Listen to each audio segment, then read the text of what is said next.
नमस्कार दोस्तों, आज की इस वीडियो में मैं डिस्कस करने वाला हूं जीएसटी में जॉब वर्क को लेकर क्या कंसेप्ट है। इसके लिए सेक्शन 143 एंड सेक्शन 19 हमें समझना होता है। मैं बिल्कुल प्रैक्टिकल एग्जांपल के साथ एकदम सिंपल तरीके से जॉब वर्क से रिलेटेड जीएसटी में क्या ट्रीटमेंट है, एक एक पॉइंट डिस्कस करने वाला हूं। तो आइए प्रैक्टिकल एग्जांपल से स्टार्ट करते हैं। मान लीजिए मैं जीएसटी में एक रजिस्टर्ड पर्सन हूं जिसको प्रिंसिपल बोलते हैं। मैं प्रिंसिपल हूं, मैंने कोई गुड्स परचेज किया, कोई कैपिटल गुड्स परचेज किया। मान लीजिए 5 लाख का टैक्सेबल अमाउंट है, उस पर 90,000 जीएसटी दिया। टोटल इनवॉइस मेरे पास 590 की आई।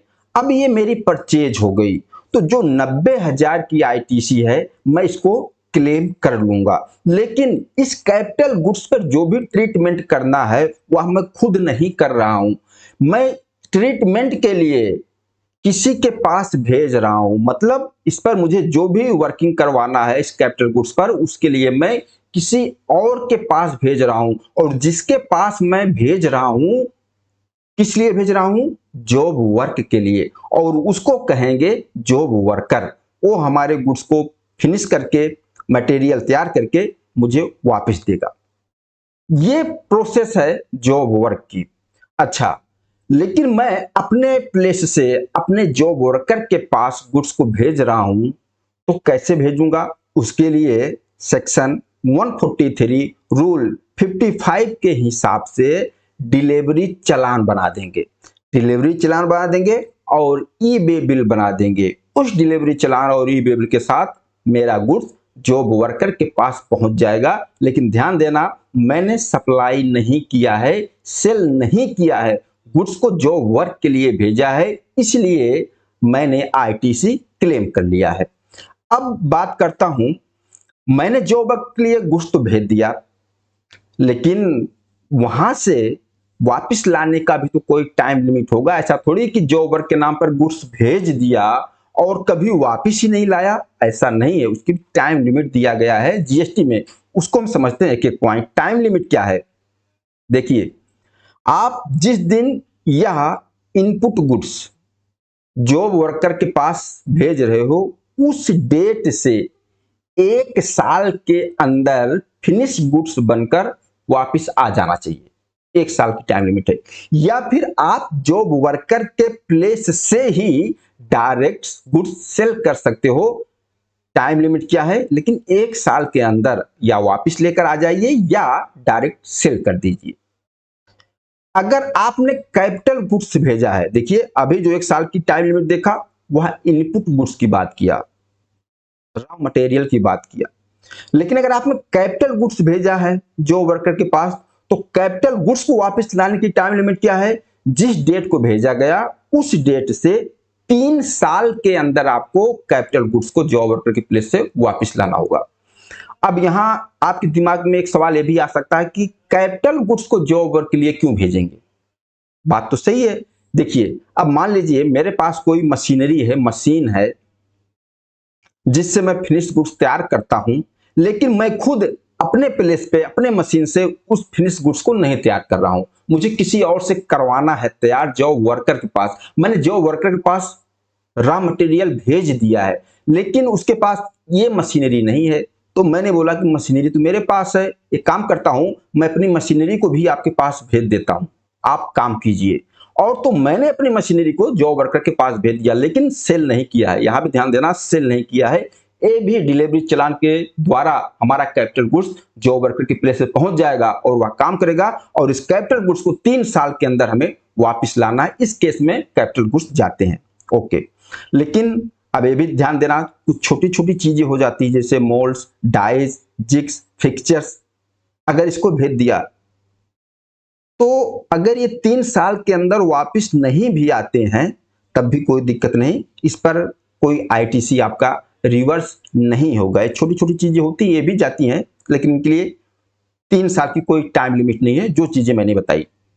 अब आप चाहो तो गुड्स को अपने प्लेस पे मंगाओ, अपने प्लेस से डिलीवरी चालान मंगा बना के जो वर्कर के प्लेस भेजो। या आप चाहो मतलब जो प्रिंसिपल है वह गुड्स को डायरेक्ट सप्लायर के प्लेस से ही जॉब वर्क के प्लेस पर भिजवा सकते हैं। मान लीजिए मैंने कहीं से गुड्स परचेज किया, रॉ मटेरियल परचेज किया और उस पर जॉब वर्क मुझे करवाना है, तो मैं उसको अपने प्लेस पर लाऊंगा, फिर अपने प्लेस से जॉब वर्कर के प्लेस पे भेजूंगा। मैं ऐसा नहीं करता, मैं डायरेक्ट जहां से परचेज किया हूं सप्लायर के ही प्लेस से डायरेक्ट मैं शिप टू करवा दूंगा, कहां, अपने जॉब वर्कर के प्लेस पर। आप इस तरीके से भी भिजवा सकते हैं। अब अगर मैं डायरेक्ट सप्लायर के प्लेस से भिजवा रहा हूं तो उसका टाइम लिमिट कैसे कैलकुलेट किया जाएगा सर? जिस डेट को जॉब वर्कर को गुड्स रिसीव होगा उस डेट से 1 साल का टाइम लिमिट कैलकुलेट किया जाएगा। अब अगला पॉइंट हम समझते हैं कि मान लीजिए जॉब वर्कर के प्लेस से ही हम डायरेक्ट सेल करना चाहते हैं, कुछ गुड्स को वापस लेकर आ रहे हैं, कुछ गुड्स को डायरेक्ट सेल करना चाह रहे हैं या पूरा गुड्स डायरेक्ट सेल करना चाह रहे हैं, तो क्या कंडीशन है? अगर जॉब वर्कर आपका रजिस्टर्ड पर्सन है तो आप उसके प्लेस से डायरेक्ट सेल कर सकते हो, फिर तो कोई दिक्कत ही नहीं है। और अगर जॉब वर्कर आपका अनरजिस्टर्ड पर्सन है तो उस प्लेस को आपको जीएसटी में एक एडिशनल प्लेस बिजनेस दिखाना होगा, फिर आप डायरेक्ट वहां से सेल कर सकते हो। अच्छा, अगर आपके गुड्स का जो फिनिश गुड्स तैयार हुआ उसमें कुछ स्क्रैप निकला, वेस्ट निकला, अब वहीं से उस माल को आप बेचना चाह रहे हो, क्या उसके लिए भी आपको एडिशनल प्लेस दिखाना पड़ेगा? ऐसा नहीं है।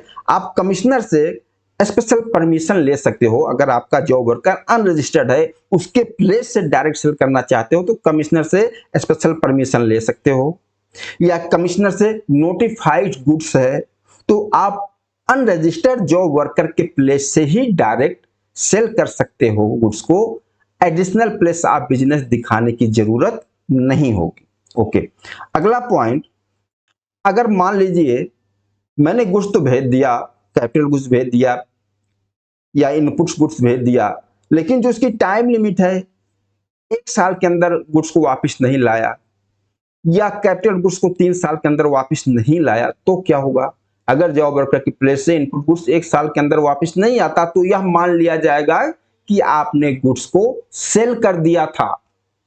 फिर प्रिंसिपल को उस गुड्स पर जीएसटी का पेमेंट करना होगा।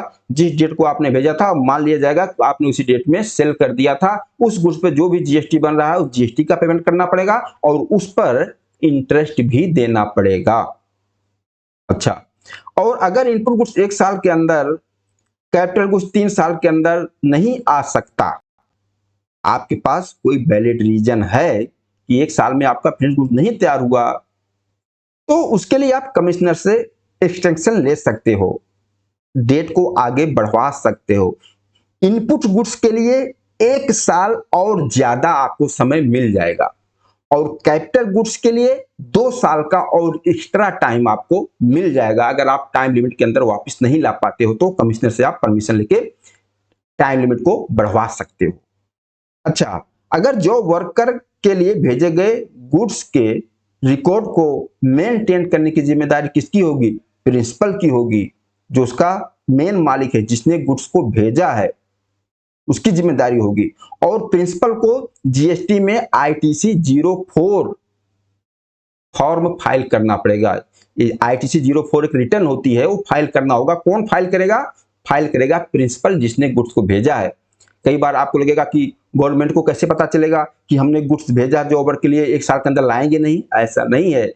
जिस डिलीवरी चलान के थ्रू आपने जितना भी गुड्स भेजा है, जो आईटीसी 04 फाइल होगा, उस आईटीसी 04 में वो डिलीवरी चलान नंबर, डिलीवरी चलान की डेट, कौन से जॉब वर्कर के पास भेजा है, रजिस्टर्ड है उसका जीएसटी नंबर या अनरजिस्टर्ड है, कौन सा प्लेस है, पूरा रिकॉर्ड वो आईटीसी 04 में जाता है। जितना गुड्स आपने भेजा है वो पूरी डिटेल जाएगी, तो गवर्नमेंट के पास ये रिकॉर्ड पहुंच जाएगा कि आपने इस डेट में इतना इनपुट, इतना कैपिटल गुड्स जॉब वर्कर के लिए आपने आउट किया है, अपने प्लेस से बाहर निकाला है। और जब आप उस गुड्स को वापस लेकर आएंगे, फिर भी डिलीवरी चलान के थ्रू आएगा, फिर वो रिकॉर्ड आपको ITC 04 में देना होगा कि किस डिलीवरी चालान के थ्रू आपने कितना गुड्स वापस लेकर आए, आपने कितना टोटल गुड्स भेजा था, कितना इनपुट भेजा था और आपका फिनिश गुड्स कितना तैयार हुआ, फिनिश गुड्स आपने कितना लेकर आए और उसके बाद उस स्टॉक में वेस्टेज कितना निकला, स्क्रैप कितना निकला, कितना वेस्ट हो गया, वो भी पूरी क्वांटिटी आपको ITC 04 में दिखाना होगा। मतलब जितना इनपुट आपने भेजा है, जितना स्टॉक भेजा है, उसका एक एक हिसाब आपको ITC 04 में देना होगा। या आपने डायरेक्ट अपने जॉब वर्कर की प्लेस से सेल भी कर दिया है तो भी जिस सेल्स इनवॉइस के थ्रू आपने सेल किया है, वो सेल्स इनवॉइस किस पार्टी को कितना माल सेल किया है, पूरी इनवॉइस वाइज डिटेल उसी ITC 04 में आपको दिखाना होगा। तो यह ITC 04 जो होता है, ये पूरा रिकॉर्ड आपका मेंटेन कर देगा जो वर्क के लिए जो आपने गुड्स भेजा, और ये जिम्मेदारी प्रिंसिपल की होगी ITC 04 फाइल करने की। अगला पॉइंट हम समझते हैं, अगर प्रिंसिपल जिसने गुड्स को भेजा है उसका एग्रीगेट टर्नओवर 5 करोड़ तक है तो उसको एनुअल बेसिस पर ITC 04 फाइल करना होता है, और अगर प्रिंसिपल का एग्रीगेट टर्नओवर 5 करोड़ से ज्यादा है तो फिर उसको हाफ ईयरली बेसिस पर ITC 04 फाइल करना होता है। दोस्तों, अगर आप गुड्स को जॉब वर्क के लिए भेज रहे हो तो GST में कुछ मेन पॉइंट थे, जो बेसिक पॉइंट थे जिसको आपको समझना चाहिए, जो मैंने पूरा एक एक पॉइंट डिस्कस कर दिया।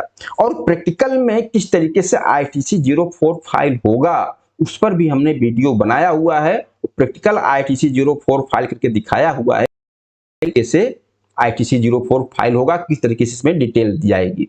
और टैली पर भी वीडियो बनाया हुआ कि टैली में इसका ट्रीटमेंट अकाउंटिंग आप कैसे करेंगे, इसकी एंट्री कैसे करेंगे, स्टॉक को आउट कैसे दिखाएंगे, इन कैसे करेंगे, सारी ट्रांजैक्शन मैंने बनाकर वीडियो अपलोड किया हुआ है। और एक चीज और बता दूं, अगर आपने ये भी एक इसमें आपको फैसिलिटी मिल रही है, अगर आपने एक जॉब वर्कर के पास गुड्स को भेज दिया, उस जॉब वर्कर के पास फिनिश गुड्स पूरा नहीं तैयार हो रहा है, उस जॉब वर्कर के पास से किसी दूसरे जॉब वर्कर के पास आपको गुड्स और भेजना है तो भी आप भेज सकते हो डिलीवरी चालान के थोड़ा, और उसको भी ITC 04 में वो भी डिटेल आपको दिखानी होगी। दोस्तों, इस तरीके से GST को बिल्कुल सिंपल तरीके से समझने के लिए आप चैनल को सब्सक्राइब करें और इस वीडियो के बारे में बताएं, क्या वीडियो आप लोगों को कैसा लगा। नमस्कार, धन्यवाद।